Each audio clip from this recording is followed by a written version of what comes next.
Tu nous as toujours précédés, Seigneur Dieu Tout-Puissant.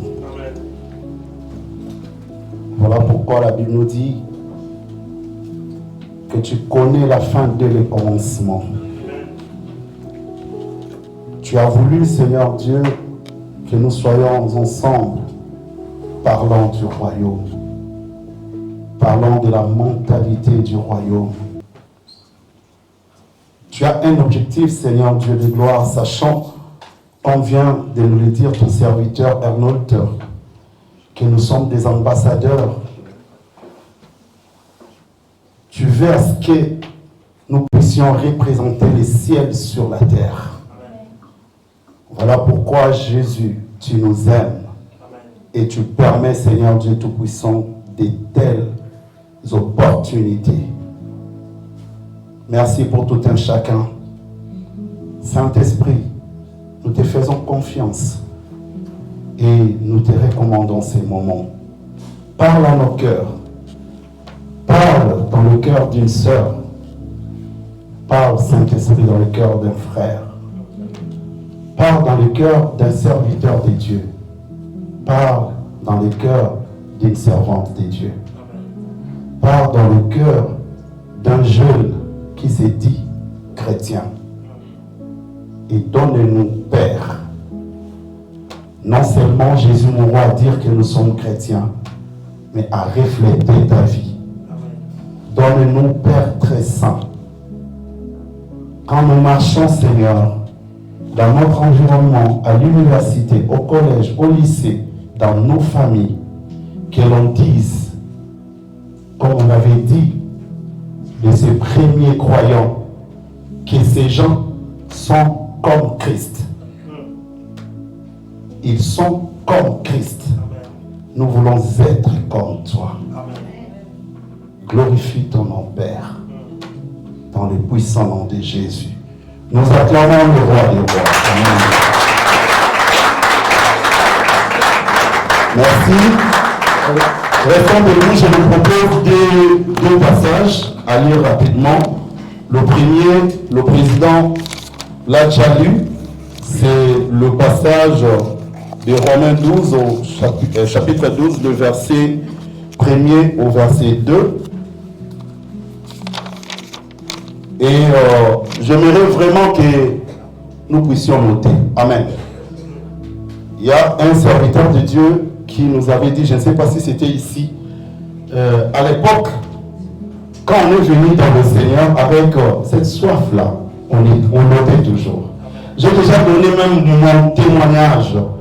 Moi, quand je me suis converti, j'étais trop jeune, 16-17 ans. Ce que je faisais, c'est noter tout ce qu'on m'apprenait à l'église. Et quand j'allais maintenant dans le quartier, vers mes amis, j'étais un archibishop. Alléluia. Je leur parlais de trucs, ils me regardaient, ils me disaient, mais qu'est-ce que tu as appris tout ça? J'ai noté, j'ai mes cahiers, encore des années. Il y a plusieurs qui n'étaient même pas formés. Alléluia. C'est très important. Ayant l'habitude de noter. Le pasteur Lucien nous avait dit le dimanche passé, on était en train de parler, de discuter. Il a dit, vous savez, il arrivera un jour, ça, on va nous bloquer. Je vous rassure, vous êtes enfant de Dieu, vous pouvez aller consulter le Seigneur et vous allez comprendre ce qui se passe dans le monde. Ça, on va nous bloquer. Si tu penses que tu vas continuer à suivre les prédications en live, sache qu'un jour, il n'y en aura même pas. Mais si tu avais noté quelque part, tu pourras te rappeler, relire, comme aujourd'hui, nous lisons nos Bibles en papier. Amen. Veuillons vraiment noter, et c'est très important pour nous. Je disais, le premier passage, c'est même la base de notre conférence, mais moi, je nous propose encore un autre passage qui va aussi nous édifier. Je suis dans le livre d'Exode, au chapitre 19.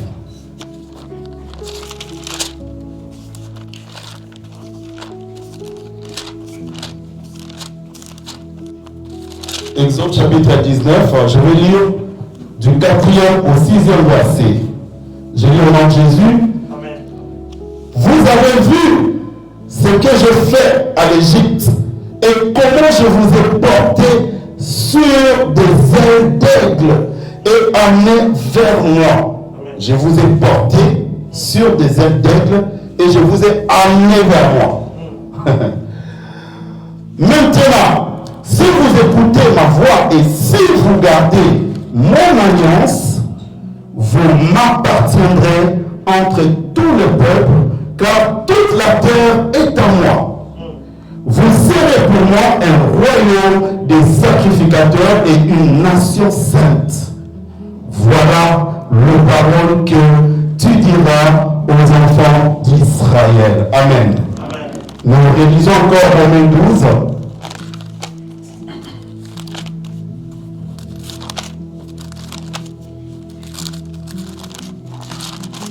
Romains chapitre 12, j'ai lu le premier et le deuxième verset. Je vous exhorte donc, frères, il dit donc ce qu'il avait déjà commencé, par les compassions de Dieu, à offrir, par les compassions de Dieu, à offrir vos corps comme un sacrifice vivant, saint, agréable à Dieu, ce qui sera de votre part un culte raisonnable. Ne vous conformez pas au siècle présent, mais soyez transformés par le renouvellement de l'intelligence afin que vous discerniez quelle est la volonté de Dieu, ce qui est bon, agréable et parfait. Que le nom du Seigneur soit béni. Amen. Reprenons nos places et acclamons le Seigneur, acclamons la parole de Dieu. Que Dieu nous bénisse. Je suis votre frère, je suis votre tonton, je suis votre papa, je suis jeune aussi, parmi les jeunes. Alléluia. Je suis aussi président de papa. Je suis le président de mon pasteur. Il me cherche toujours des problèmes. Alléluia.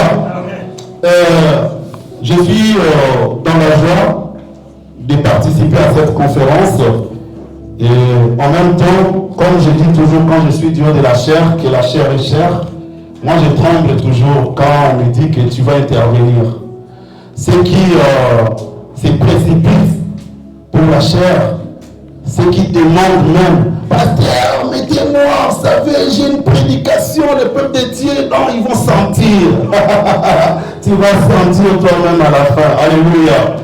Parce que ça là, ça va, alléluia, amen. Juste là, comme une arête là, parce que c'est très dangereux, alléluia. Je bénis la présence des hommes de Dieu, je nous bénis tous au nom de Jésus. Je voulais, c'est beaucoup, hein, pasteur Lucien.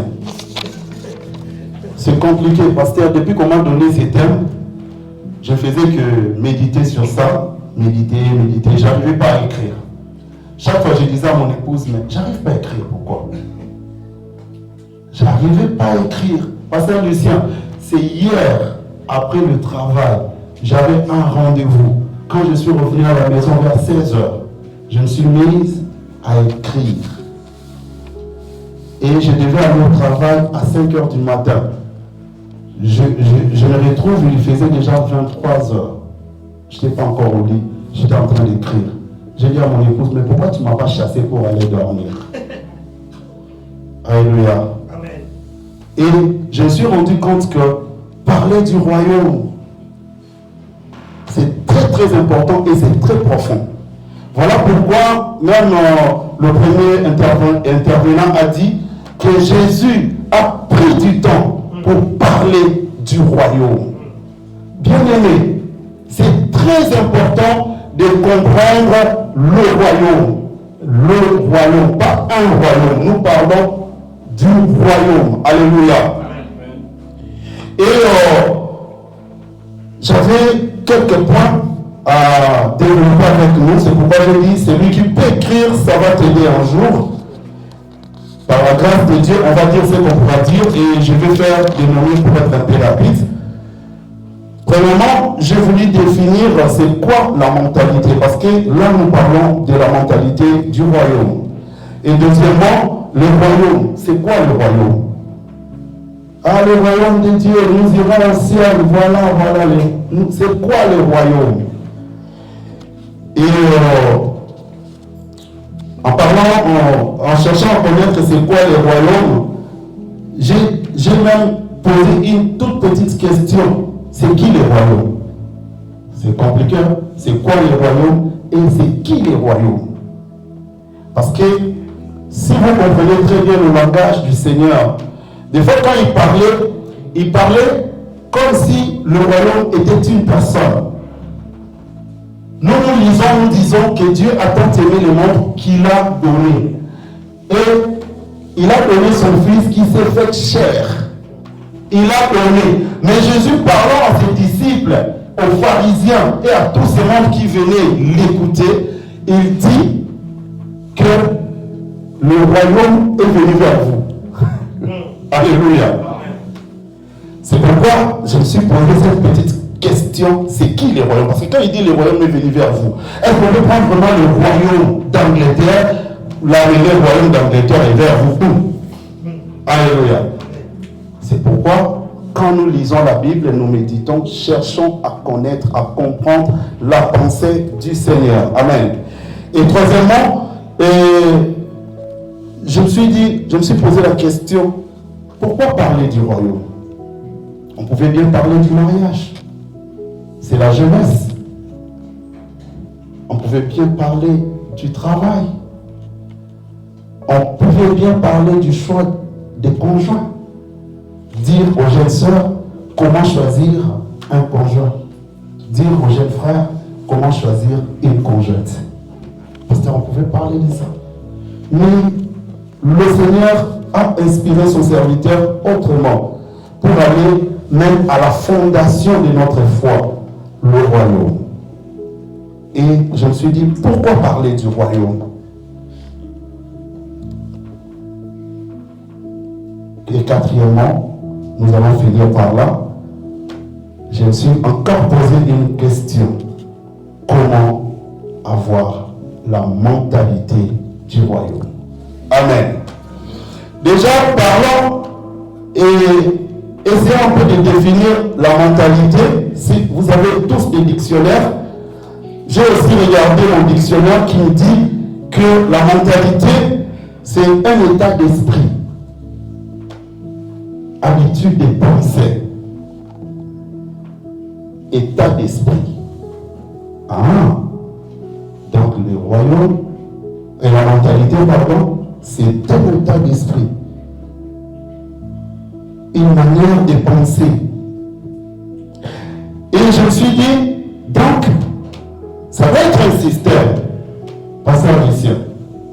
La mentalité est un système des pratiques et des raisonnements mis en place qui engendrent une pensée qui dirige tout votre être. Alléluia. C'est tout un système mis en place. Un système, des pratiques, une façon de penser, une façon de raisonner, une façon de voir même les choses,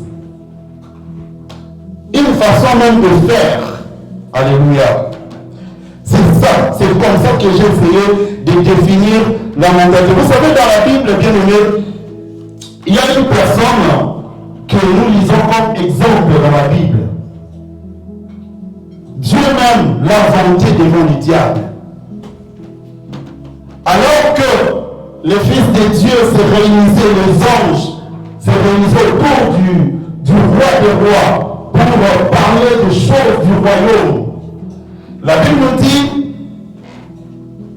le diable aussi s'est faufilé, il était là, parce que c'était un archange. Dieu ne pouvait pas lui empêcher de participer, de voir un peu qu'est-ce qu'ils sont en train de dire. Il s'agit de Job. Et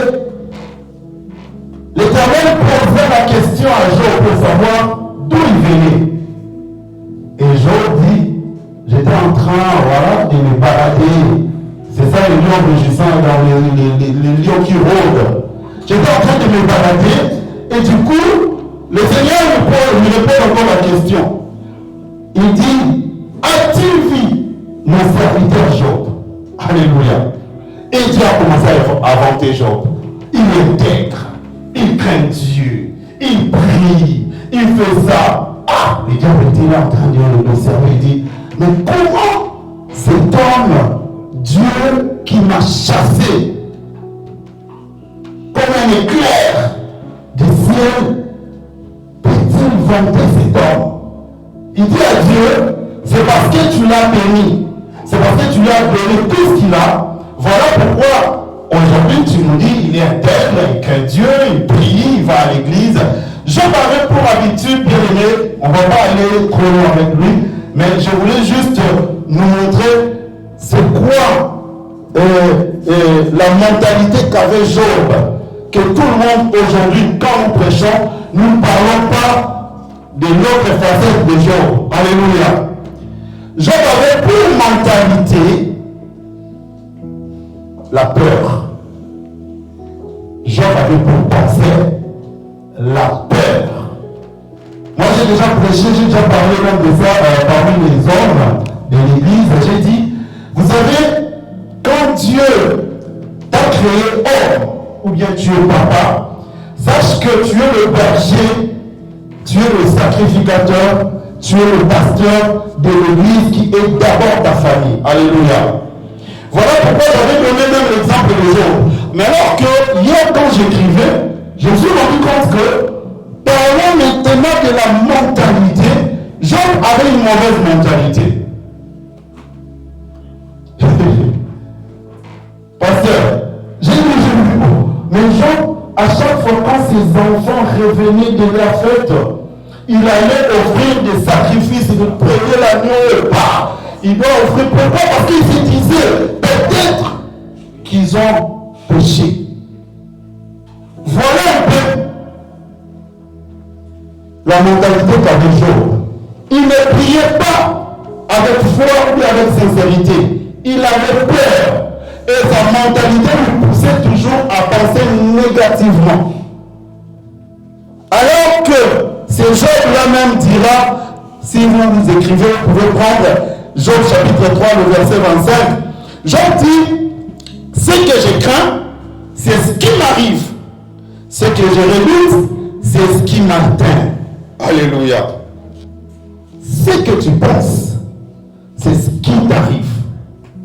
Ce que tu redoutes, tu es là, tu as peur de quelque chose et tu rentres même dans la prière avec cette peur-là. Trop souvent, bien-aimé, ce n'est pas ce que nous souhaitons qui nous arrive. Trop souvent, ce que tu souhaites ne t'arrive pas. Mais ce que tu as dans ta tête, ce que tu penses, c'est ce qui t'arrive. Alléluia. Voilà pourquoi, sachant que la mentalité, la pensée, la réflexion, la façon même de voir les choses, ça nous vient d'abord de là. Alléluia. Ça nous vient d'abord du cœur. J'ai compris pourquoi le sage avait dit, mon fils, donne-moi ton cœur. J'ai compris pourquoi même Dieu, après avoir délivré Israël de l'Égypte, alors qu'ils étaient encore en route vers la terre promise, quand Dieu a commencé à instaurer le culte, il a dit à Moïse, Dieu commença à instaurer l'adoration au milieu de son peuple. Il dit à Moïse que l'adoration ou le culte que vous devez me rendre doit d'abord commencer là-dedans, doit venir là-dedans. Même l'offrande, avant d'offrir, Cela doit venir du cœur. Alléluia. Voilà pourquoi le proverbe nous dit dans le livre des Proverbes 4:23, garde ton cœur les centres des pensées, la source de toutes choses. Garde ton cœur plus que toute autre chose, car c'est de lui que viennent les sources de la vie. Et le contraire, c'est quoi? Si tu ne gardes pas ton cœur, qui est la source de toutes choses, de ton cœur proviendra quoi? Les sources de malheur, les sources de la mort, les sources de la destruction. C'est de ton cœur, si tu ne le gardes pas bien, que viendra, bien aimé, la mort, la souffrance. Aujourd'hui, beaucoup de gens souffrent, beaucoup de jeunes souffrent. Pourquoi? Parce qu'ils n'avaient pas gardé son cœur. Alléluia. Il a laissé toutes choses envahir son cœur, tout genre de pensées envahir son cœur. Il s'est laissé, bien aimé, emporter par les choses qui se font ailleurs. Alléluia. Voilà pourquoi de ton cœur, au lieu que la vie puisse sortir, c'est l'échec. Tu te poses la question, mais qu'est-ce qui se passe? Rien n'est réussi dans ma vie. Je prie, je jeûne pour ça, mais ça n'arrive toujours pas. Tite 1, verset 15 nous dit, tout est pur pour ceux qui sont purs, mais rien n'est pur pour ceux qui sont souillés et incrédules. Leur intelligence et leur conscience sont souillées. Alléluia. La mentalité, la façon de penser. Comment est ta mentalité? Comment est ton cœur? Alléluia. Pour aller plus vite, j'entre dans le deuxième point qui est le royaume. Alléluia. J'ai voulu d'abord vous faire comprendre que la mentalité, bien aimé, c'est l'état d'esprit, l'habitude de penser, et c'est un système de pratique et de raisonnement qui est mis en place, une façon de penser qui dirige tout votre être apparent. Votre façon de penser influence même votre quotidien. Et c'est pour que nous puissions comprendre les thèmes de notre conférence. Il s'agit de la mentalité. Et tu dois comprendre d'abord c'est quoi la mentalité. C'est ta façon de penser. C'est quoi la mentalité? C'est ta façon de voir les choses. C'est quoi la mentalité? C'est ta façon de parler.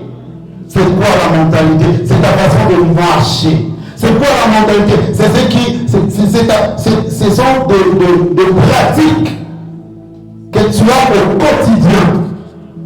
Alléluia. C'est ça, c'est donc de ça que nous parlons aujourd'hui. Et parlant du royaume, bien aimé, le président a essayé de nous expliquer que quand on parle du royaume, il y a déjà l'idée de conquête. Alléluia. Et quand on parle du royaume, bien aimé, moi je voulais dire ici que c'est un royaume, c'est comme un pays dirigé par un roi ou une reine. Nous connaissons déjà le royaume, comme j'avais déjà donné l'exemple du royaume d'Angleterre. Il s'agit d'un roi. Là-bas, il n'y a pas de président. Donc, c'est une monarchie. Alléluia. Une organisation politique dans laquelle le pouvoir, ça vraiment j'ai pris dans les dictionnaires pour que nous puissions, ça, les étudiants qui sont là, ils peuvent déjà comprendre de quoi je suis en train de dire. Un royaume ou une monarchie, c'est une organisation politique dans laquelle le pouvoir législatif, cela veut dire les lois votées ou qui régissent ces pays ou ces royaumes. Alléluia. C'est ça le pouvoir législatif. Le pouvoir exécutif, l'exécution, la mise en pratique des lois ou des ordonnances qui régissent ces pays ou ces royaumes, la ligne de conduite que ces pays ou ces royaumes a, l'exécution, et le pouvoir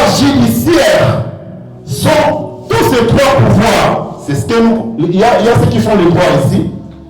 Nous avons le pouvoir exécutif, le pouvoir législatif et le pouvoir judiciaire. Quand on parle du pouvoir judiciaire, on voit, voilà, et dans le cours des tribunaux, on trouve qui? Alléluia. C'est très profond. Hein? Je ne sais pas qu'est-ce que vous pensez quand vous avez lu le terme, la mentalité du royaume. Alléluia. Il faut comprendre. Je vais lentement pour que nous essayions de comprendre la pensée que le Seigneur m'a mise au cœur. Amen.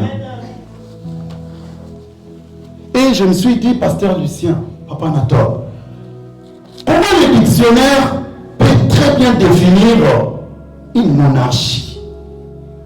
Tu peux bien lire ça et quand tu as l'œil spirituel, tu vas comprendre que même les monarchies de ce monde ont pour modèle les ciels. Alléluia. Même le royaume de ce monde, le pays, aujourd'hui la France, en France par exemple, la République française, les lignes de conduite ont encore des lois, tout ça là. Chaque pays a sa constitution. Alléluia. Et c'est dans cette constitution que vous trouverez comment est-ce que ce pays doit marcher, comment le pouvoir est partagé dans ces pays. Mais là, parlant de la monarchie ou du royaume, nous voyons que tous ces pouvoirs sont concentrés à un seul individu. Alléluia. Les lois, la justice, même pour l'application de ces lois, tout concentré à une seule personne. Et c'est le roi qui décide sur tout et tout lui appartient. Même le peuple appartient au roi. Tes terres, bien que tu les as achetées, voilà pourquoi les gens payent l'impôt. Les taxes foncières, les taxes. Vous payez pourquoi? Parce que la terre là, le sol là, appartient à l'État. Et là maintenant pour le roi, tout lui appartient. Il a le dernier mot sur toute personne. Alléluia. Alléluia. Oh, le prince et les princesses du royaume, écoutons les choses du royaume. Et pendant que je serai en train de parler, on va faire une chose, parce que la Bible nous dit que faute de connaissance dans Osée, le peuple périt. On est là, enfant de Dieu, mais faute de connaissance, le peuple qui périt là, ce ne sont pas les païens, c'est le peuple de Dieu. Alléluia. Aujourd'hui là, parlant de la mentalité du royaume, nous parlons aux enfants de Dieu, aux fils et filles du royaume. Si tu n'es pas encore fils ou fille du royaume, aujourd'hui, ça sera pour toi, bien-aimé, l'opportunité de prendre une décision, de faire partir du royaume. Alléluia. Après avoir parcouru le dictionnaire, je me suis dit, bon, je retourne un peu dans la Bible. Comment les dictionnaires peuvent me parler de choses de la Bible? Parce que moi, j'ai compris que ce sont les choses de la Bible que les dictionnaires m'ont parlé. Et dans la Bible, bien aimé, j'ai noté même un petit tas concernant le royaume. J'ai dit, pour la toute première fois, bien aimé, les passages que nous venons de lire dans le livre d'Exode, chapitre 19, le verset 4 jusqu'au verset 6. Pour la toute première fois dans la Bible, on a cité les noms royaumes. Ça n'a même pas commencé à l'époque d'Adam. On n'a même pas parlé du royaume au temps d'Abraham. On n'a pas parlé du royaume au temps de Jacob. Mais là, la Bible donne le royaume. Qu'est-ce qui s'est passé dans Exode chapitre 19? Nous connaissons l'histoire, notre pasteur fait pour monnaie pendant 3 jours, nous parlons de la Pâque. Ça a commencé là. Le peuple qui est esclave en Égypte, alléluia. Le peuple qui souffrait, qui faisait des briques avec de la paille. Le peuple qui n'avait même pas le mot, qui n'avait même pas le droit de citer. L'Éternel s'est souvenu de son alliance et de la promesse qu'il avait faite à Abraham. Que après 4 siècles, je reviendrai et je délivrerai ce peuple. Je l'amènerai dans le pays où coule le lait et le miel. Alléluia. Et Dieu, dans son amour, il a fait tous les miracles que nous lisons dans la Bible, dans le livre d'Exode. Vous pouvez lire, vous commencez même au chapitre 3, vous allez comprendre ce que le Seigneur a fait aux Égyptiens pour son peuple. Alléluia. Et la Bible nous dit quoi? Après que l'Éternel les a déjà délivrés, il les amène, bien aimés, ils marchaient pour aller vers la terre promise. Comme notre Dieu avait dans sa tête la pensée de régner sur son peuple et de régner avec son peuple, il voulait être lui seul le roi de son peuple. Pas Pharaon, parce que là il souffrait. Là ils étaient esclaves. Là ils ne pouvaient rien faire. Alléluia. Mais là maintenant, qu'est-ce qui se passe? La Bible nous dit que le Seigneur vient parler à Moïse pour aller dire aux enfants d'Israël que vous serez mon peuple à moi. Alléluia. Vous serez mon peuple à moi et moi seul. Et c'est à partir de ce moment-là que la théocratie a commencé. La théocratie, cela veut dire un gouvernement où Dieu règne. Alléluia. Où Dieu seul est roi. Pas la démocratie. Hein. Chez Dieu, ça n'existe même pas. Oh non, je suis libre, c'est ma vie. Nous venons tous prier, mais la vie privée. Parce que les enfants te disent avec la vie privée. Ça, je peux dire au pasteur à la dame, mais ça là vraiment, c'est ma vie. Mais avec Israël, Dieu a instauré la théocratie. Donc Dieu voulait lui-même régner sur son peuple. Dieu voulait lui-même prendre les décisions sur son peuple. Dieu voulait lui-même conduire son peuple. Alléluia. Qu'est-ce qui se passe? Ce peuple bien-aimé, pour qui Dieu était roi, ils ont commencé à regarder ailleurs. Ils ont oublié les exploits, la même puissance de Dieu. Les ailes peuples qui les avaient pris de l'Égypte pour pouvoir les amener dans la terre promise. Ils ont commencé à regarder. Le président déjà flashé quelque chose. Hein. C'est ce qu'on appelle la convoitise. Alléluia. Ils ont commencé à regarder ailleurs.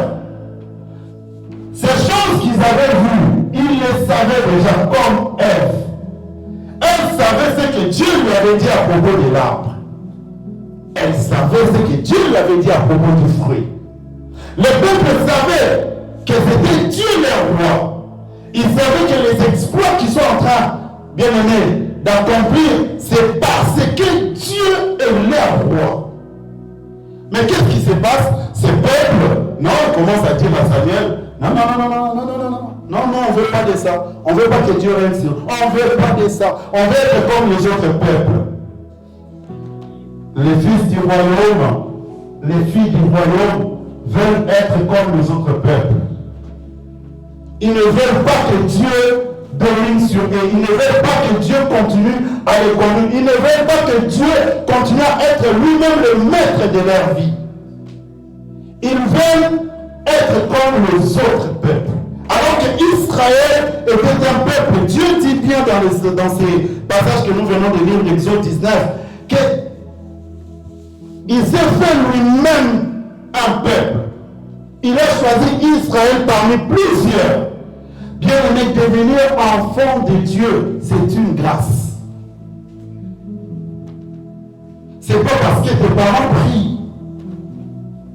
C'est pas parce que tu es la plus jolie de ton quartier.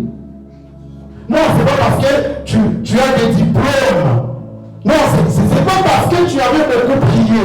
Un jour, je disais à notre maman pasteur, on était en train de partager sur toujours les trucs de prier. Pourquoi celui-là ne prie pas? Et ce truc-là lui arrive parce que lui aussi, il est fait ma prière. J'ai dit à maman, vous savez quoi?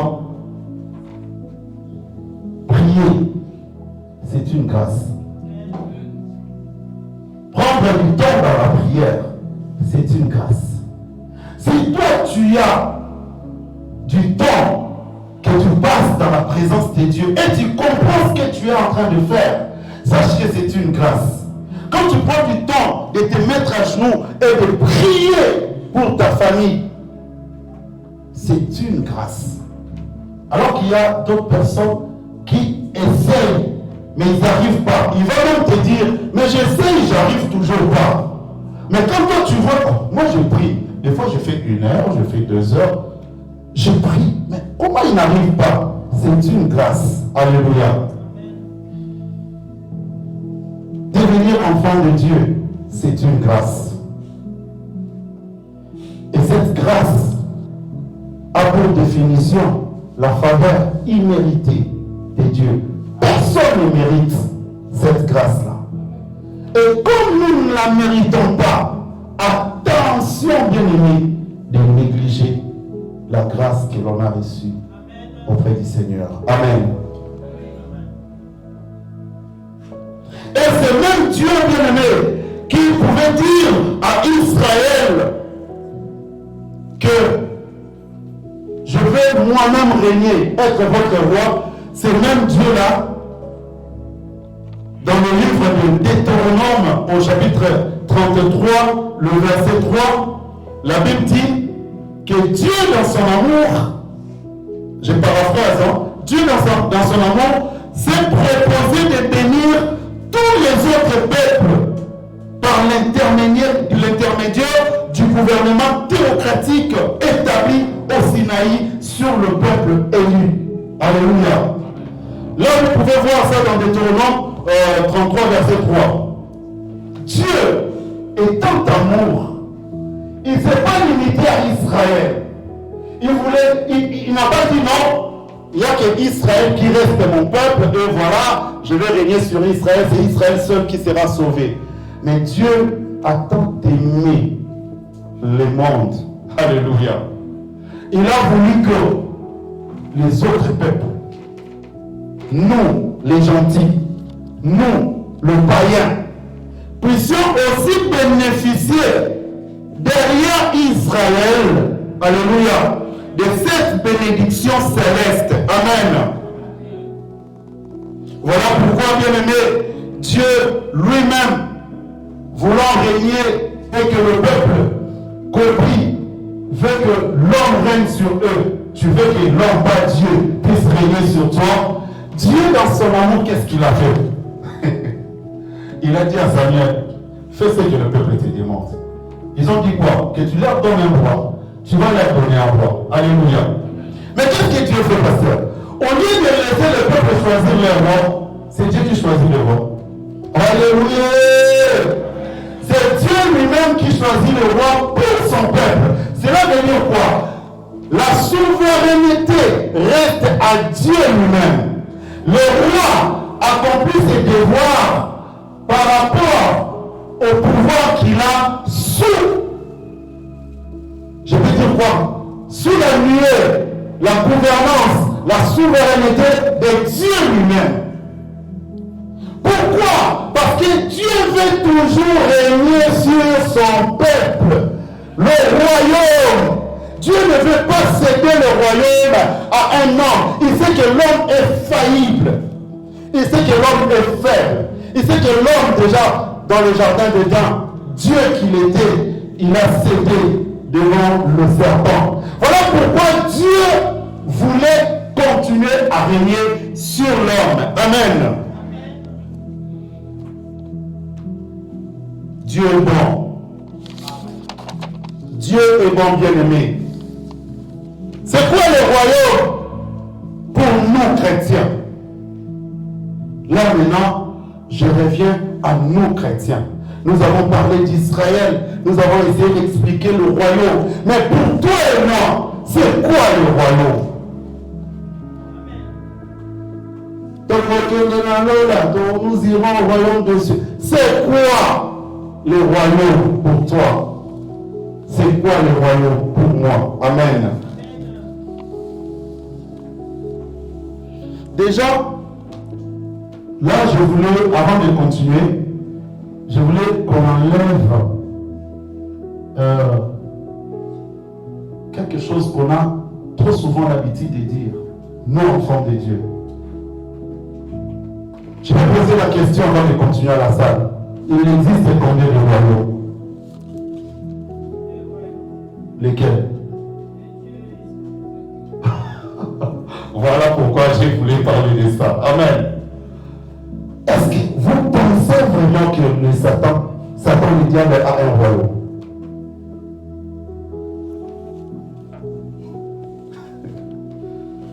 Dieu jaloux qu'il est, il donne vraiment un royaume à Satan. Déjà, Satan, la Bible l'appelle quoi? Le prince. Il est prince, pas un roi. Le prince déchu. Il était auprès de Dieu.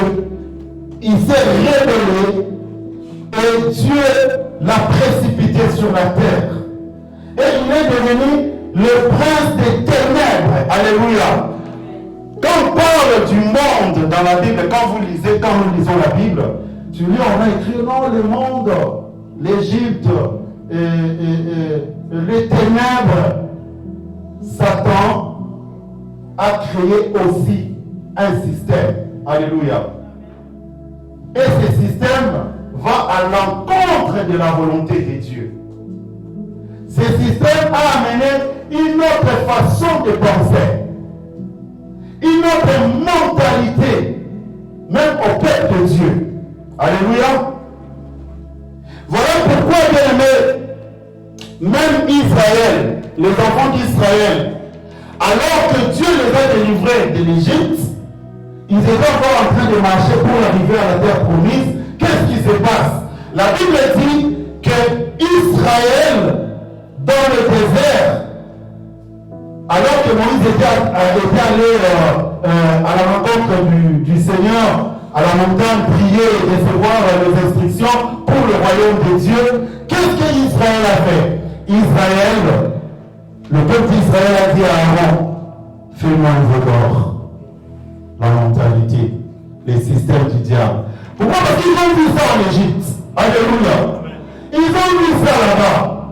Ils ont vu comment les Égyptiens priaient, adoraient les dieux du Nil, les dieux soleil, les dieux, je ne sais pas. Ils avaient plusieurs dieux. Dans leur tête, ils pensaient que non. Pour représenter Dieu, pour avoir Dieu, nous devons avoir quelque chose qui représente aussi le Dieu que nous prions. Fais pour nous un veau d'or. C'est ça le système du diable. C'est ça le système de l'ennemi. Le diable n'a pas un royaume. Il n'est pas un roi. C'est un prince déchu. Il est là en train de déambuler par. Regardez même pour Job. Il était aussi, c'était son royaume. Il est descendu au contraire sur cette terre animé d'une grande colère. Pourquoi? Parce qu'il a vu que Dieu te considère aujourd'hui plus que lui. Amen. Voilà pourquoi il est venu changer les systèmes. Le monde, les ténèbres, les mauvaises choses que l'homme est en train de vivre. Le royaume de Dieu, pour nous, le chrétien. Il y a quelques points pour ceux qui notent. Nous allons trouver ça.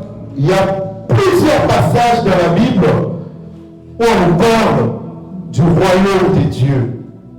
Je ne veux pas parler du royaume du diable parce qu'il n'existe même pas. Je parle du royaume de Dieu. Le royaume dans notre pensée, nous les chrétiens.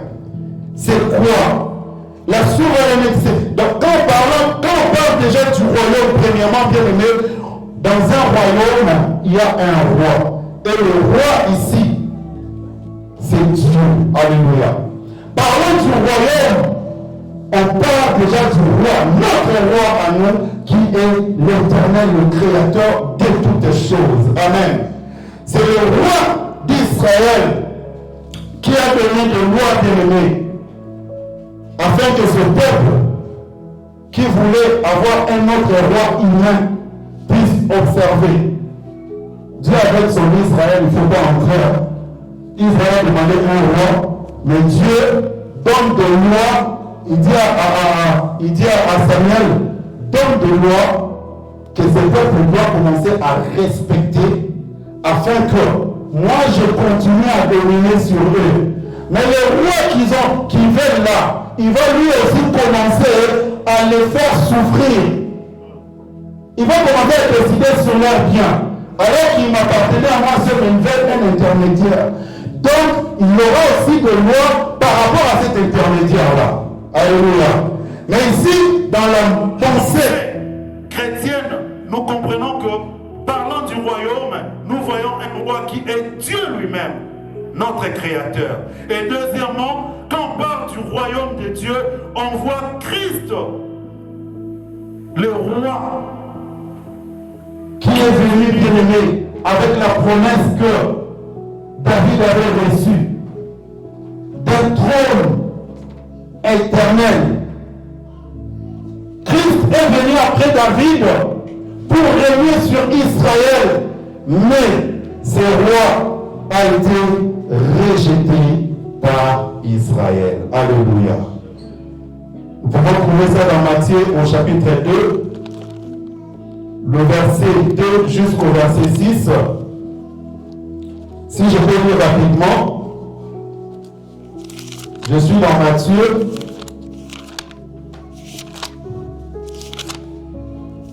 Amen. On est là. Matthieu chapitre 2, je lis le verset 2 jusqu'au verset 6. Et dire, où est le roi des Juifs qui vient de naître? Car nous avons vu son étoile en Orient et nous sommes venus pour l'adorer. Le roi Hérode, ayant appris cela, fut troublé et tout Jérusalem avec lui. Pas seulement le roi, mais tout Jérusalem fut troublé. Il assemblait tous les principaux sacrificateurs et les scribes du peuple et il s'informa auprès du lieu où le Christ, où le roi devait naître. Il lui dit à Bethléem en Judée, car voici ce qui a été écrit par les prophètes. Alléluia. Jésus-Christ, roi, il est venu pour régner dans son royaume, mais Israël l'a rejeté. Amen. Vous pouvez ajouter Jean chapitre 19, verset 14 à 16, on ne va pas lire. Pour ceux qui écrivent, vous allez lire même à la maison. Et troisièmement, bien aimé, dans la forme spirituelle, le royaume, actuellement, c'est quoi? Dans sa forme spirituelle, le royaume de Dieu est composé de ceux qui sont nés de nouveau et gardent les commandements de Dieu. Amen. Alléluia. Amen. Alléluia. Voilà pourquoi je vous avais dit que j'avais une petite question. C'était de savoir c'est qui le royaume. Là, j'ai compris que le royaume, c'est pas seulement Jésus, mais le royaume, c'est toi et moi. Quand la Bible parle du royaume, il parle de toi et moi. Donc, nous sommes des rois. Alléluia, tu es reine. Alléluia. Non seulement tu es princesse, mais tu es aussi la reine. Parce que tu représentes le royaume. Alléluia. Alléluia. chapitre 3, verset 3 et chapitre 14, verset 15. Si vous m'aimez, gardez mes commandements. Chapitre 14, Jean chapitre 14, verset 15. Et puis vous lirez le verset 23 au verset 24. Le royaume, dans sa forme spirituelle, c'est nous qui avons accepté, reçu Jésus comme Seigneur et Sauveur et qui gardons ses commandements. C'est ça le royaume. Et ce royaume a une mentalité. Voilà pourquoi je dis, il s'agit de ceux qui sont nés de nouveau. Déjà, vous comprenez quelque chose. Pour naître de nouveau, ou bien pour être régénéré, pour être, comment dirais-je, tu étais abîmé comme l'avait dit le président, on cherche encore de te réformer. Alléluia. Cela veut dire qu'on t'a pris de quelque part. Amen. Alléluia. Pour devenir royaume, tu n'étais pas royaume, mais tu es devenu. La régénération, pasteur, c'est très profond. Vous savez, parlant de la régénération, nous voyons quoi? Il y a dans la régénération, ou bien régénérer, il y a un gène. Donc on vient, on regarde Sam, il a le gène du pasteur Michel. Et on vient régénérer les gènes qui étaient en toi. Nous étions tous pécheurs à Adam. Christ est venu nous régénérer. Donc nous étions péchés, nous étions morts à Adam. Christ est venu nous recréer en lui-même. Alléluia. C'est ça le royaume. Et j'ai encore écrit, j'ai dit, nous représentons le royaume des cieux sur la terre. Nous sommes des ambassadeurs. Il y a un bien-aimé qui, j'avais encore, à l'époque, j'étais même pas encore baptisé, 17 ans, parce que moi je suis baptisé à l'âge de 10. On m'a baptisé à l'âge de 18 ans. Alléluia. Mais j'étais déjà dans la jeunesse. Et il y a un bien-aimé qui nous avait prêché, parlant du royaume, parlant de nous, enfants de Dieu. Il a représenté sur un tableau, frère Trône, c'est resté là, imaginez, j'avais 16-17 ans. Aujourd'hui, si je vous donnais mon âge, je vais me souvenir au calme. Il a dit quoi? Vous savez, quand on parle du royaume de Dieu, nous qui représentons le royaume de Dieu, parlant des ambassadeurs, comme l'avait dit le président, c'est comme on vous prend et on vient, votre ambassade, c'est juste, je ne sais pas, je vais donner quel exemple. Votre ambassade, c'est baffles ici. Alléluia. Et tout ce qu'il y a autour de ces baffles, c'est le monde. Et ce frère, j'ai même son nom dans ma tête. Il s'agit d'un bien-aimé, le frère Anaclé. Il nous dit quoi? Quand vous faites partie du royaume de Dieu, dites-vous que vous êtes dans un carré et tout autour de vous, il y a des crocodiles, il y a des serpents, il y a plein de trucs mauvais. Et quand vous marchez, vous devez rester dans ce carré. Alléluia. Quand vous posez votre pas, vous devez regarder là où vous posez les pas. Est-ce que je suis toujours dans les carrés ou bien je sors mon pied de l'autre côté? Alléluia. Si tu oses sortir ton pied de l'autre côté, sache que tu es sorti du royaume. Et en ce moment-là, alléluia, il y a un problème.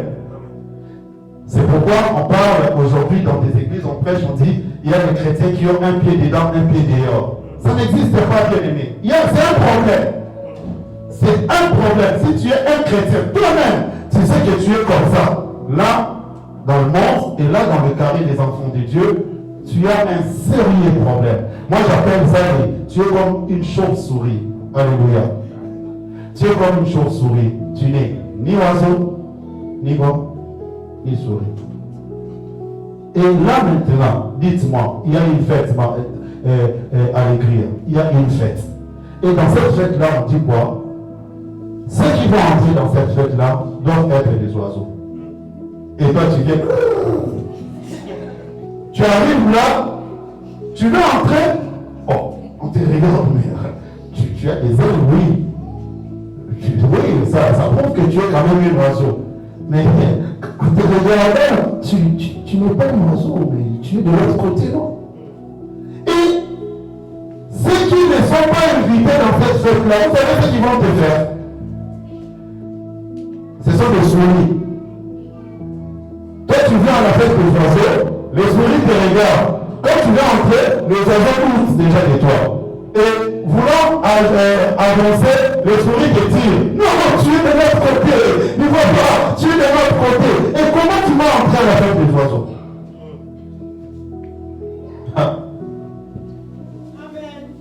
L'eau, c'est comme ça. C'est pourquoi la Bible dit que si tu n'es ni chaud, ni froid, je te fournirai. Bien-aimés, ne soyons pas tièdes. Si toi-même tu te rends compte que dès que tu es là, tu n'es ni fille, ni raisin, tu n'es ni oiseau, ni souris, dis-toi que tu as un problème. On ne sait pas de quel royaume toi tu appartiens. Amen. Le royaume des cieux, bien-aimés, désigne l'ensemble. Écoutez encore cette pensée. J'ai écrit, c'est le 5e point. Et là, après ce point, il y a un autre point. Et je nous dirai à nous qui allons nous retrouver dans un de deux points ici, de ne pas lâcher le papa là qui est en train de parler à l'oreille de maman Bibiche. Parce qu'il y a un problème. L'Église aujourd'hui a un problème. C'est le problème, bien aimé, d'identification. C'est très sérieux. L'Église a un problème d'identification pour le royaume. J'ai dit quoi? J'ai dit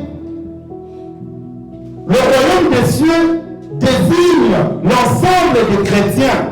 J'ai bien dit des chrétiens qui sont nés de nouveau et ceux qui font profession. D'abord les chrétiens nés de nouveau, comme je l'ai cité tout, et puis ceux qui font profession du christianisme sans accepter Christ comme Sauveur et Seigneur personnel. Mais j'ai dit ceci, le royaume des cieux désigne l'ensemble des chrétiens qui sont nés de nouveau, donc nous, et ceux qui font profession, ceux qui disent, ceux qui pensent, ceux qui exercent même à l'église. Tu chantes, tu as à l'intercession, tu prêches comme je suis en train de le faire. On te voit avec les Manassés, avec tous ces mondes. Vous marchez ensemble. Dans les fêtes de l'église, tu es là. Tu ne manques jamais dans nos réunions de jeûne. Tu fais profession. Mais tu n'as jamais accepté Jésus comme ton Sauveur et ton Seigneur personnel. C'est grave. Là, ça me fait peur. Vous savez pourquoi ça me fait peur? Les conséquences.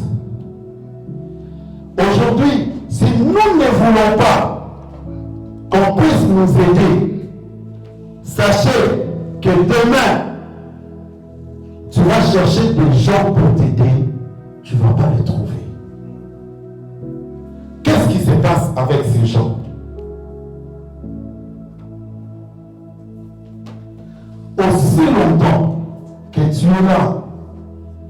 n'as jamais confessé de ta bouche le Seigneur Jésus-Christ. Quand je parle de confesser là, ne pensez pas du monde là, Jésus, notre sauveur. Non, non, non, non, non, non. Cela doit venir de ton cœur. Tu n'as jamais fait cette confession dans ton cœur. Tu n'as jamais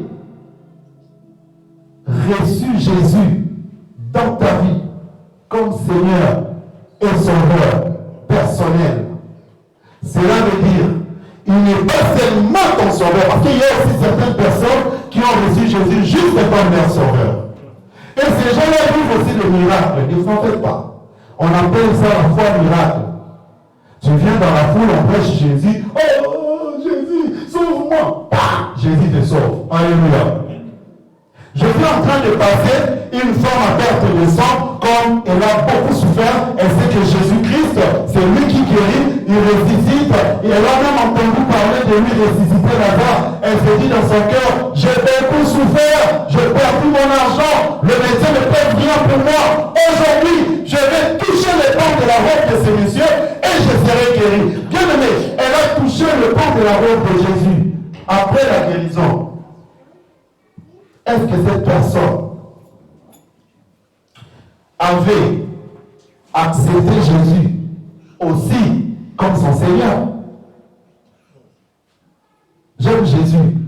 Jésus a, dans certains endroits, après avoir guéri, ou bien quand il appelle quelqu'un, il dit, viens et suis-moi. Mais là, je ne voudrais pas que nous puissions nous limiter dans viens et suis-moi. Il faut aller encore plus loin. Qui suit Jésus aujourd'hui? Qui suit Jésus? Qui suit Jésus? Ah, Manassé, tu suis Jésus? Grâce, tu suis Jésus. Ah, donc vous ne suivez pas Jésus? Je suivrai le Seigneur et mon Maître. Vous ne suivez pas Jésus. Suivre Jésus, ça veut dire Jésus est en train de marcher avec ses disciples en train de le suivre. Qui suit Jésus? Vous suivez Jésus? Mais là, ce n'est pas suffisant. C'est pourquoi je dis, j'insiste, je continue à insister sur ça. Pour ceux-là qui se croient être du royaume, mais qui n'ont jamais accepté Jésus comme Seigneur et Sauveur.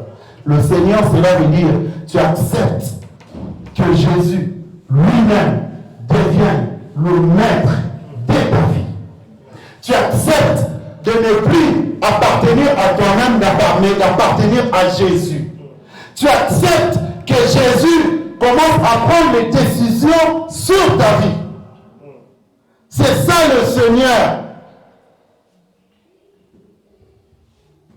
Amen. C'est ça le Seigneur. Est-ce que Jésus, c'est lui qui prend les décisions dans ta vie?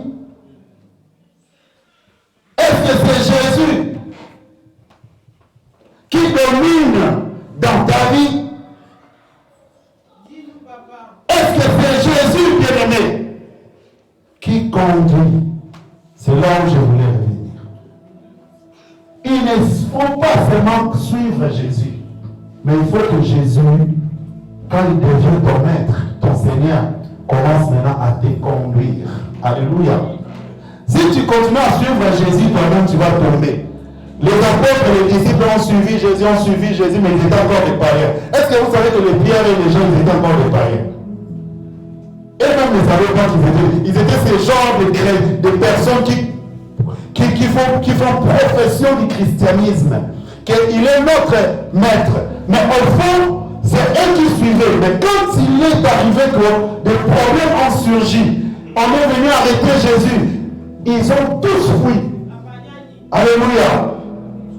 C'est pour dire qu'ils suivaient sans que Jésus devienne d'abord leur maître, sans que Jésus ne conduise leur vie. Mais quand ils ont reçu le Saint-Esprit, c'est à ce moment-là, bien-aimé, que le Seigneur a commencé à les conduire. Amen. Pourquoi je dis que c'est très dangereux pour ces genres de chrétiens? Matthieu chapitre 13, le verset 47, nous parlons du royaume. Verset 47 à 50. Je vais lire ça rapidement, c'est très important. à l'église de Dieu depuis longtemps, tu as grandi là, depuis longtemps, tu pries, tu chantes, tu fais tout ce que tu es en train de faire là. Écoute ce que Jésus dit. Là, c'est le maître qui parle. Je suis dans le chapitre 13 du livre de Matthieu. Je lis le verset 47 à 50. Jésus parlant toujours du royaume. Il dit quoi? Le royaume des cieux est encore semblable à un filet jeté dans la mer et ramassant des poissons de toute espèce. Comprenez bien ce que nous lisons. Ça, c'est Jésus, pas une autre personne qui parle. Jésus dit que le royaume des cieux est encore semblable à un filet jeté dans la mer et ramassant des poissons de toute espèce. Quand il est rempli, le pêcheur les tire.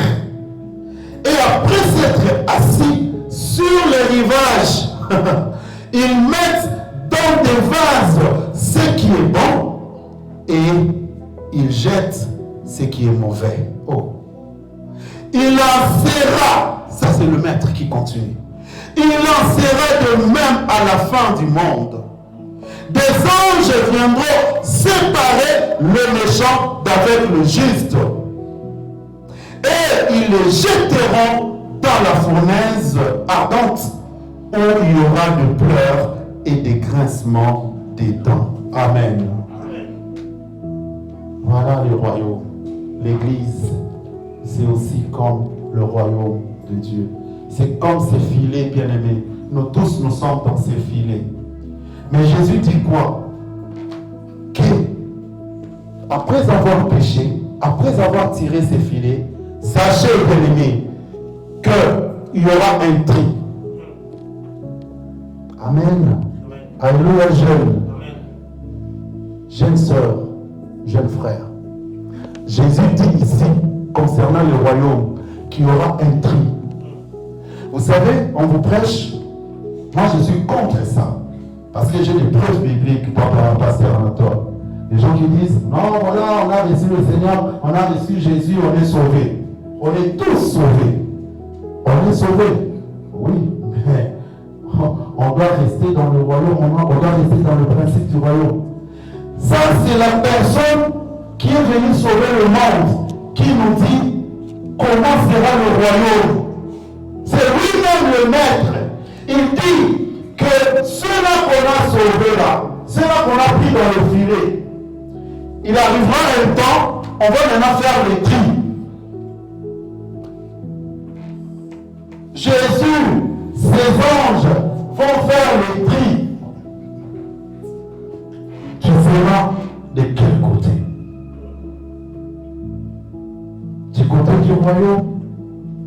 Ou bien toi qui étais dans ces mêmes filets-là, tu seras jeté dans le feu. Alléluia. Il dit, dans Matthieu 8, verset 12, mais les fils du royaume, écoutez ça. Voilà pourquoi je dis que moi j'ai des fois contre ça, et il ne faut pas diluer la parole de Dieu. Il faut aider le peuple de Dieu à comprendre que c'est très dangereux de se contenter dans les paroles qu'on t'a enseignées. Non, on est sauvé, c'est fini. Dieu ne regarde pas l'extérieur, il a le cœur. Dieu ne regarde pas quand on rentre dans la boîte de nuit, j'ai quand même son esprit. Dieu ne regarde. Bien aimé, ça c'est Jésus qui parle. Dans Matthieu 8, verset 12. Il parle de fils, le fils du royaume, frère Tony.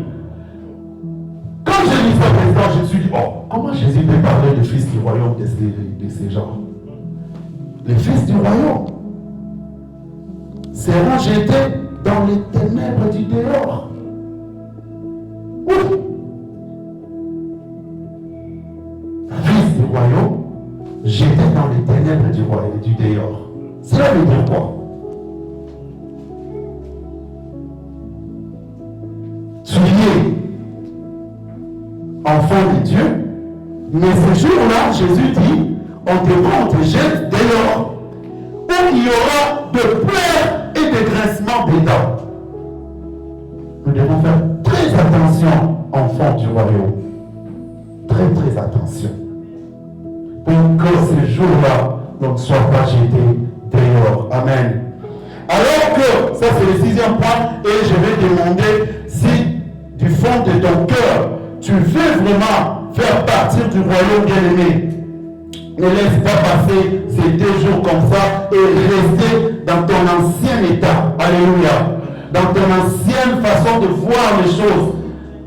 Vous savez, nous avons défini la mentalité dans tes anciennes mentalités. Il faut changer pour ne pas être jeté. Là, j'ai dit quoi dans le 6e point? Toujours concernant le royaume de Dieu. Alors que Christ viendra établir son règne bien-aimé. Par la grâce de Dieu. Christ viendra établir son règne. Cela veut dire qu'il viendra établir son royaume. Par la grâce de Dieu bien-aimé. Si tu es là, parmi nous, sache que le salut est pour tous. La grâce est disponible. Jésus sauve encore. Jésus rachète encore. Jésus, son sang, agit encore. Ne reste pas dans ton carré, tu te dis non, j'attends seulement le retour de Jésus, alors que Jésus lui-même dit ici que les fils, il y aura des fils des royaumes qui seront jetés dehors. Bien-aimé, Jésus dit, le royaume est proche. Voilà pourquoi il a envoyé ses serviteurs vous parler aujourd'hui. Voilà pourquoi on est dans cette église. Il dit à ses disciples, allez annoncer le royaume. Jésus dit, cherchez premièrement le royaume et la justice de Dieu. La grâce est encore disponible. Le royaume, il faut le chercher. Amen. Dans Matthieu 12, verset 28, Jésus dit, le royaume de Dieu est venu vers vous. Jésus est là, il frappe à la porte de ton cœur. Tu es encore parmi ces gens-là qui disent qu'ils sont chrétiens alors qu'ils ne font pas partir du royaume. Jésus dit encore dans Matthieu 25, verset 34, venez, prenez possession du royaume. Alléluia. Prenez possession du royaume. Je ne veux pas que vous soyez jetés dehors. Alléluia. Prenez possession du royaume. Voilà pourquoi, bien-aimé, Pierre, alors qu'il était en train de prêcher après la Pentecôte, il y a eu des gens qui le suivaient. Il y a eu des gens bien-aimés qui l'entendaient parler. Et j'aime ces gens. Ils connaissaient la loi de Moïse. Mais après avoir entendu Pierre parler de Jésus qu'ils avaient crucifié et que ce Jésus-là est ressuscité, ces gens étaient touchés dans leur cœur dans le livre des Actes chapitre 2. Ces gens ne sont pas restés calmes dans leur confort. Ils ont posé la question, que ferons-nous? Oh frère, que ferons-nous pour que nous aussi, nous puissions faire partie du royaume? Que ferons-nous? Pierre leur dit, répondez-vous. Répondez-vous. Répondez-vous. Et ce n'est pas limité dans répondez-vous. Alléluia. Il a dit quoi? Jeunes frères, jeunes sœurs, c'est pourquoi je vous avais dit, après cette conférence, allez déranger les pasteurs. Écoutez ce que ces gens ont dit. Je vais les lire. Actes, chapitre 2, versets 37 à 38. Nous connaissons ces passages, mais je nous rappelle cela. 37 à 38. Après avoir entendit ces discours, ils eurent le cœur vivement touché. Et ils dirent à Pierre et aux autres apôtres, ô frères, que ferons-nous? Pierre leur dit, répentez-vous et que chacun de vous soit baptisé au nom de Jésus-Christ à cause du pardon de vos péchés et vous recevrez les dons du Saint-Esprit. Le président était en train de parler des choses spirituelles. Il y a beaucoup de gens qui doutent encore de cela. Parler en langue, il est entré seulement à l'église comme ça, il a pris le micro, il a commencé à parler en langue. C'est quoi ça? C'est quoi ça, les parler en langue? Si tu n'as jamais été baptisé d'eau et de l'esprit, jeune sœur, n'attendez pas demain. J'aime l'unique éthiopien. Alors qu'il lisait les Écritures, il ne comprenait rien. Mais il aimait les Écritures qu'il était en train de lire. Tu aimes l'église, tu aimes chanter, tu aimes prier. Mais bien aimé, le spirituel est encore étranger dans ta vie. Tu n'arrives pas. Peut-être que tu n'es pas encore baptisé. Qui est déjà baptisé? Est-ce qu'on peut lever la main? Qui n'est pas encore baptisé?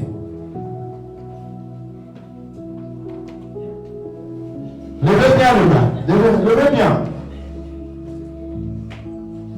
Vous attendez quoi? Quel moment?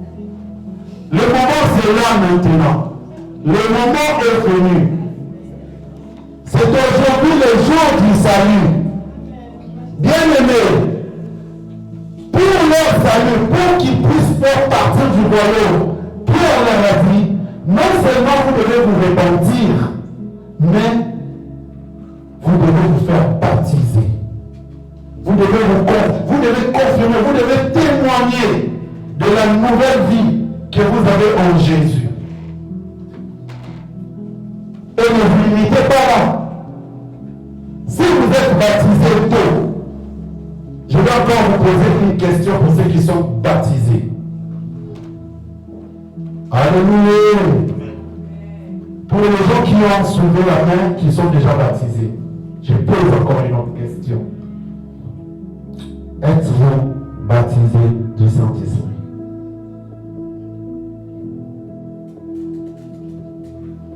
Baptisé d'eau, oui.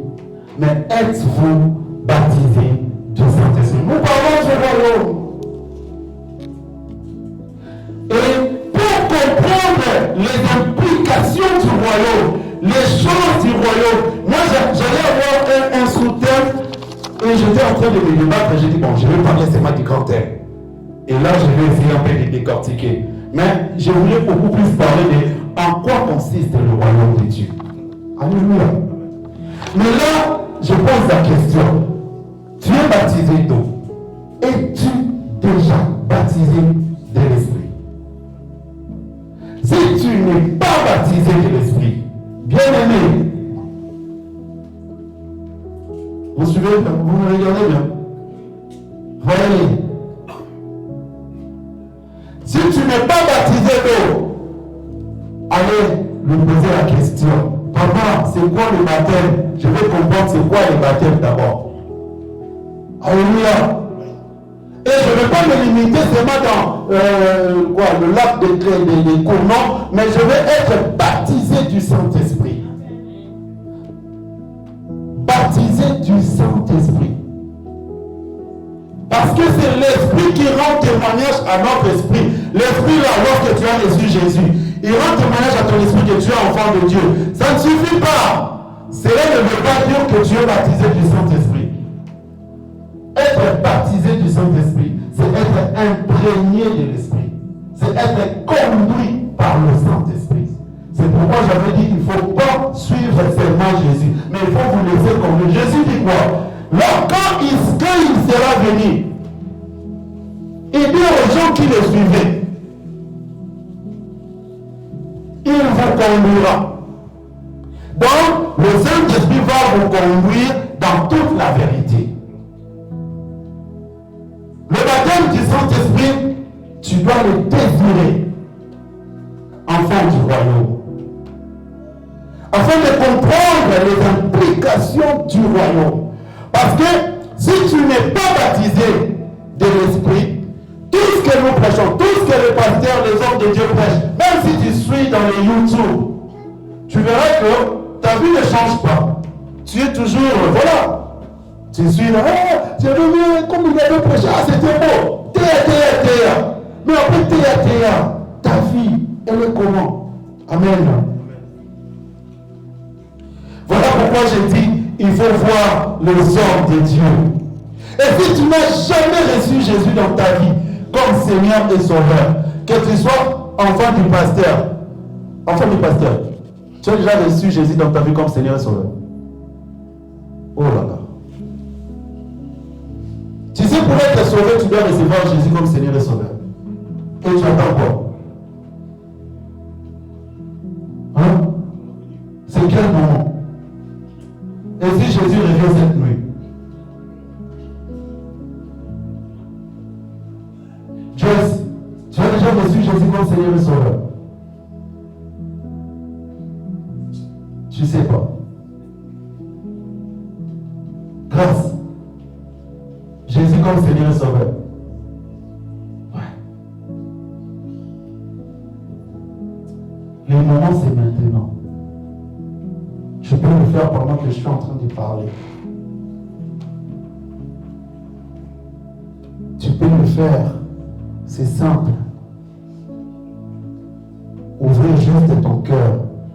Dire à Jésus que tu regrettes tes péchés et tu veux le recevoir dans ta vie comme Seigneur et Sauveur afin que tu fasses partir du royaume. Maman est inscrit là-bas. Qui t'a dit que ton nom est inscrit? Alléluia. Qui t'a dit que ton nom est inscrit? C'est parce qu'on le chante à l'église. Est-ce que réellement ton nom est inscrit là-haut, là-bas? Faisons très attention, bien-aimés. Faisons très attention. Amen.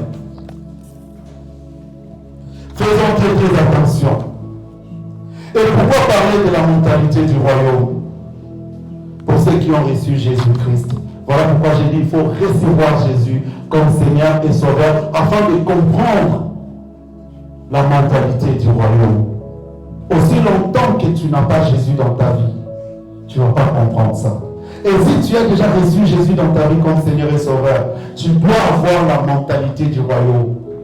Comment, bien-aimé? Et pourquoi parler de la mentalité du royaume? Premièrement, pour nous rappeler que c'est à un grand prix, c'est au prix du sang de Jésus que nous avons été rachetés. Alléluia.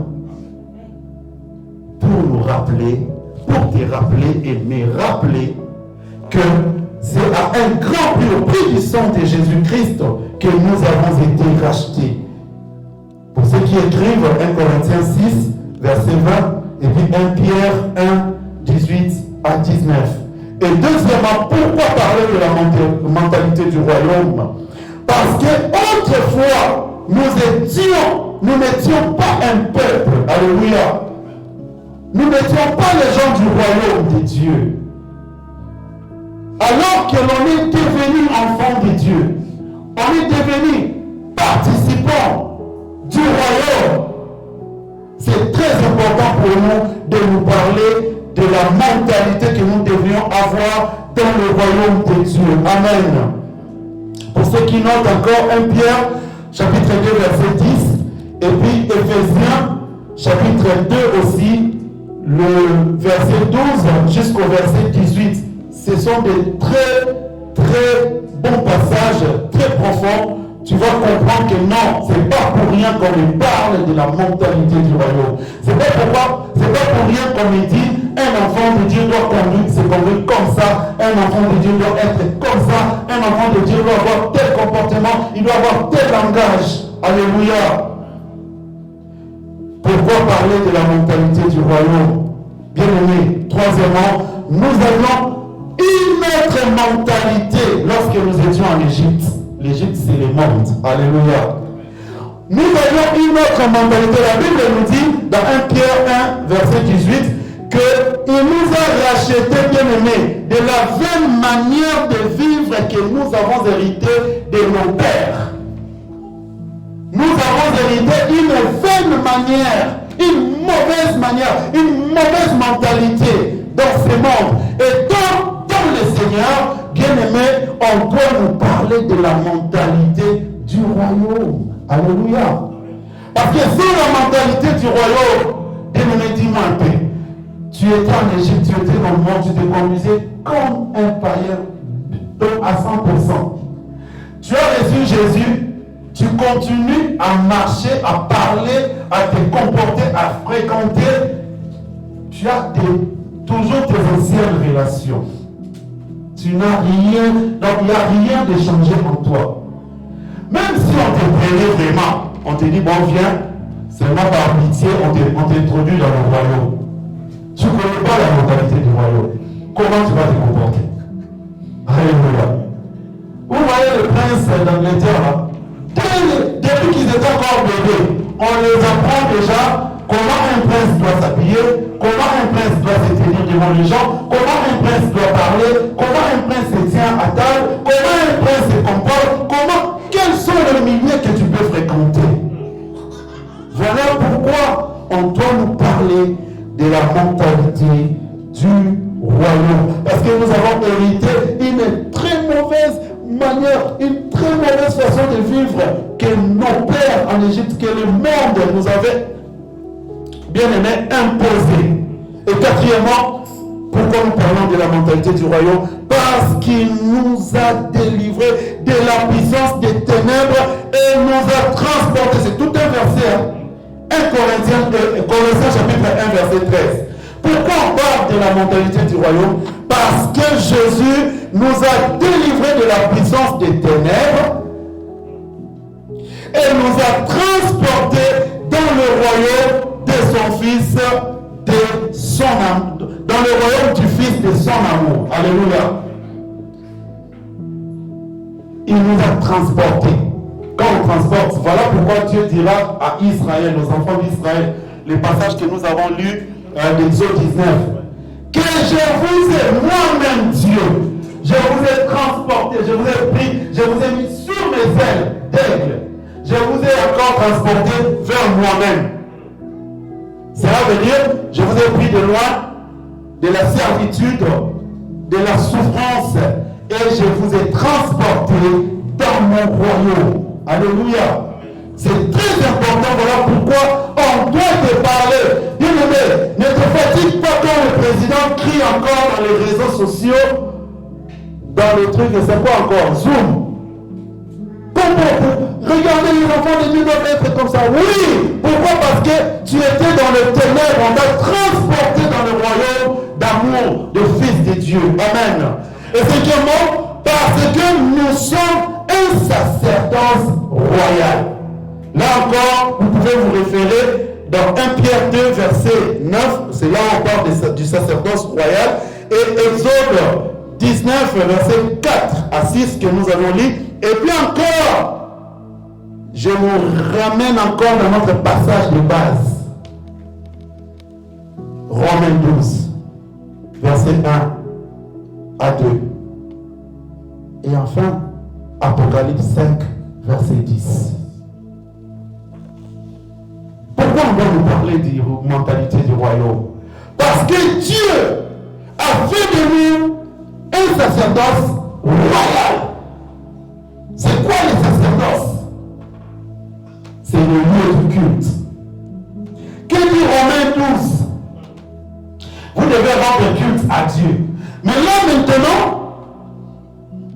rendre culte à Dieu dans le sacerdoce royal, on dit que le sacerdoce royal là c'est toi et moi. Le culte doit se faire non en dehors du sacerdoce, mais en toi.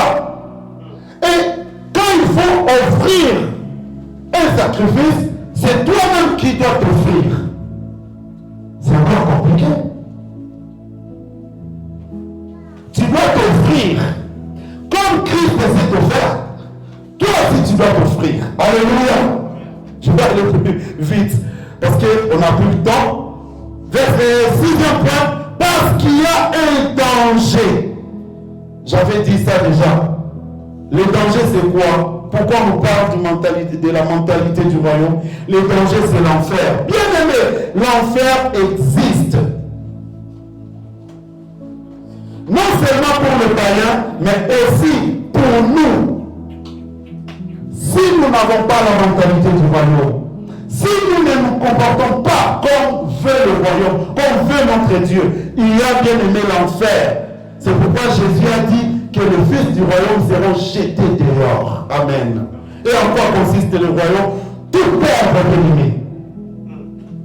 Le royaume consiste à tout perdre pour gagner le ciel. Luc 18, verset 22, parlant de l'homme riche qui voulait aussi entrer dans le royaume, faire partir du royaume. Jésus lui dit que tu dois tout perdre, tout ce qui conditionne ta vie, ma soeur. Jésus te demande de le perdre. Accepte de perdre ce qui conditionne ta vie.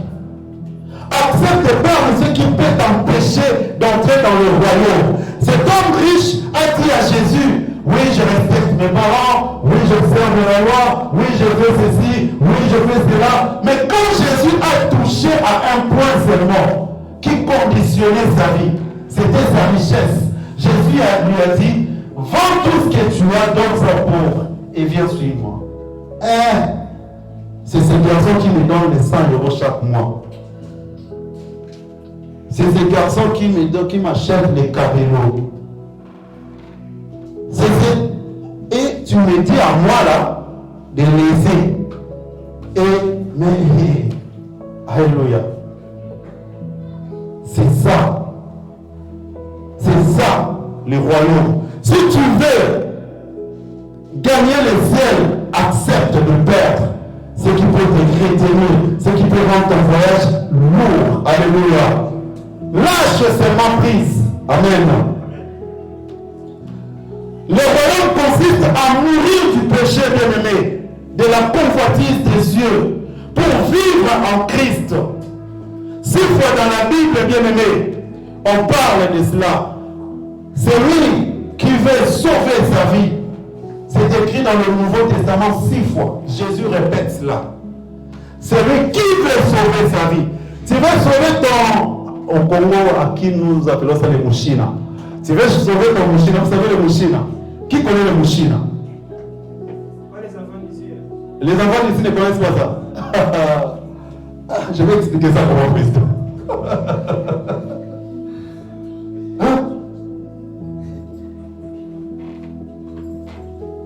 Jésus, la Bible te dit ici, bien-aimé, si tu veux sauver ce que tu trouves précieux en toi, au détriment du royaume, bien-aimé, c'est difficile pour toi. Mais il te faudra, bien-aimé, accepter de perdre pour gagner le ciel. Il te faudra deuxièmement de mourir du monde. Il faut mourir. C'est compliqué, mais il faut mourir. Romains chapitre 6. Je lis rapidement. Je suis en train d'atterrir, s'il vous plaît. Romains chapitre 6, nous allons lire ça ensemble. Le verset 8 au verset 9. La Bible dit,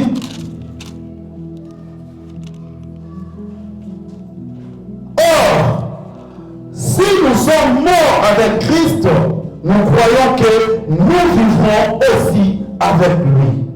Sachant que Christ ressuscité des morts ne meurt plus, la mort n'a plus de pouvoir sur lui. Car il est mort et c'est pour le péché qu'il est mort une fois pour toutes. Il est revenu à la vie et c'est pour Dieu qu'il vit. Alléluia. Le verset 11 nous dit, ainsi vous-même regardez-vous comme mort au péché et comme vivant pour Dieu en Jésus-Christ. Amen. Par rapport au péché, ici l'apôtre nous dit de nous regarder comme morts. Et si tu veux pas, un mort ne peut pas discuter. Un mort ne peut pas se défendre. Un mort ne peut pas décider. Mais par rapport au péché, la Bible te dit la Bible me dit que nous devons nous regarder comme morts. Es-tu mort du péché? Le royaume consiste, bien aimé, à marcher en nouveauté de vie. Quatrièmement, le royaume consiste à s'abandonner à Dieu et à lâcher prise. Et cinquièmement, je dis, le royaume consiste à chercher, à connaître la volonté de Dieu. Alléluia. Éphésiens chapitre 5, le verset 17 à 21. Être rempli du Saint-Esprit pour connaître la volonté de Dieu. Le royaume consiste sixièmement à marcher selon l'Esprit. Galates 5, verset 16. C'est-à-dire quoi, bien-aimé? C'est-à-dire, comme je venais de dire tantôt, c'est laisser conduire par le Saint-Esprit afin de porter le fruit. Quel fruit? La crainte de Dieu, l'obéissance, la soumission, la sanctification. Il faut marcher selon l'Esprit pour porter le fruit. Romains 8, 14 nous dit, nous devons être ceux qui sont conduits par l'Esprit, ce sont ceux-là qui sont fils de Dieu. S'il faut paraphraser, je vais dire, ceux qui sont conduits par l'Esprit, ce sont ceux-là qui sont fils et filles du royaume de Dieu. Amen. Galates 5 nous dit, dans le verset 18, de ne pas, ceux qui sont conduits par l'Esprit de Dieu ne sont pas sous la loi, c'est-à-dire sous la condamnation. Et c'est l'Esprit de Dieu qui doit nous conduire pour nous introduire dans le royaume de notre Père. Amen. Est-ce que nous pouvons acclamer le Seigneur? Levons-nous dans la présence de notre Père. Bien-aimé, tu vas prier. J'avais dit, si tu n'as pas encore accepté